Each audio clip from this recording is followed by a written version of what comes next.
don't know where this podcast's going, but I've always thought that to make anything worthwhile, you've got to put the cart before the horse, before the cliff sometimes, and just hope it grows wings. I always feel like it's, I always hated the expression, fake it till you make it. I always feel like cart before the horse has something similar but different for me. Just that whole idea of something, imagining something and then it appearing in real life is a huge cart before the horse thing. I feel like all creativity is a weird cart before the horse. And even risks in life, they take that sort of cart before the horse bullshit.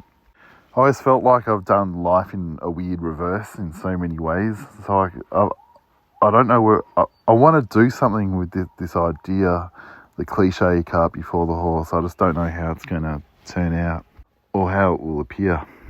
It always sort of ties into a leap of faith as well. Just jumping and seeing what happens and hoping that things turn out the right way. The world's full of counterintuitive, reverse, sideways, upside down, interesting things that turn up when you don't do them in the so-called correct order.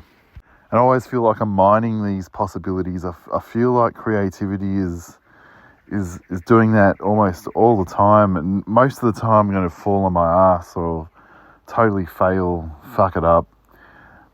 But another cliche, high risk, high reward. So I like that idea as well. Maybe it's because I tried to come out of my mum's feet first and it set the tone for the rest of my life. But yeah, through life, anyone who I've witnessed, seen do interesting or amazing things, they've taken semi-incredible risk and they've put everything on the line. And I know 90% of that doesn't work out and it fucks up. But if you do it enough, the same mistake eventually turns into the right thing to do. I think Einstein said, I think the whole insanity is doing the same thing over and over again, which is the wrong thing to do and not changing. But not to say that I'm smarter than Einstein, but I'd say keep doing that stupid thing until the time changes, because things change around you. Sometimes, like, doing something right now might not work right now, but in 10 years from now, when things change around me, it'll be the right thing to do. They say a broken clock says the right time twice a day. So in those 2 times that it works, I'm going to let everything come through. So yeah, I left my job 4 years ago, and it's been, I was about to say it's been 4 years since I've been doing this poetry and selling books. Like, I make a living off my poetry, but I'm basically a retailer, selling books and my prints, and I didn't know if it was going to work, and it still could fail, but it seems to be working, and it seems to be getting better each year, and I put a lot of effort into it, and it could all go to shit, but what I love about it, even if it does all go to shit, I've created all this amazing shit, and a whole lot of people have seen it, and they've got my books, and even if I just happen to die or Instagram or social media that shuts down, people have my books. and that's the most important thing. It's like, fuck yeah, that happened.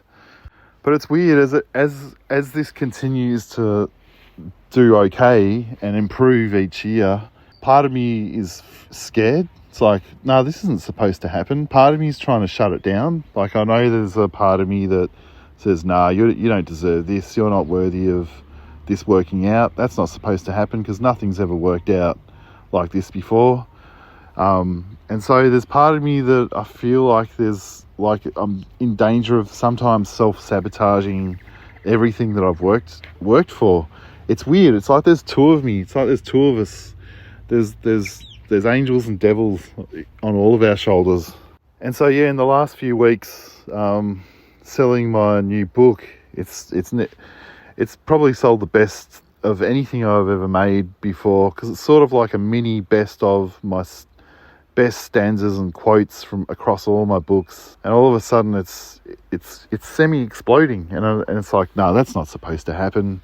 This isn't real. This is too good to be true, and all 2 things that are too good to be true are exactly that. They are too good to be true. So that's my brain's trying to tell me, bullshit, Darby. This isn't going to work. But I've got to take my own advice, which is a poem I wrote a while ago, which was something like, when you have nothing to lose, people will smell that and reward you with something to lose, and the untalented and lazy will try and take something to lose away from you, but they'll be frustrated by the fact that they can't take nothing to lose that you had to begin with. And so I've got to keep reminding myself of that. My own advice that I wrote to myself once, that even if it all goes away, I've got all this beautiful shit, and that can't be taken away. It's happened. But that's exactly it. As soon as I start thinking I've got something to lose, then it all dies. It all goes away. Creativity is kind of like that. It can smell your fear. It can smell when you think you have something to lose, and it won't be given to you. It happens when you're almost free of this world, free of the bullshit of life in a way, and that's when beautiful stuff happens. So yeah, I'll continue putting the cart before the horse. I've got to remember not to put the horse before the cart and be all normal because all of a sudden things are starting to work. I've got to continue to play a sports team that's like a stacked forward line with zero defence. As soon as I start stacking my defence and protecting something, that means I'm playing not to lose, and that's the most dangerous thing in the world with creativity. Playing not to lose is shit. I've always discovered that, even in games, like when I used to play soccer as a kid.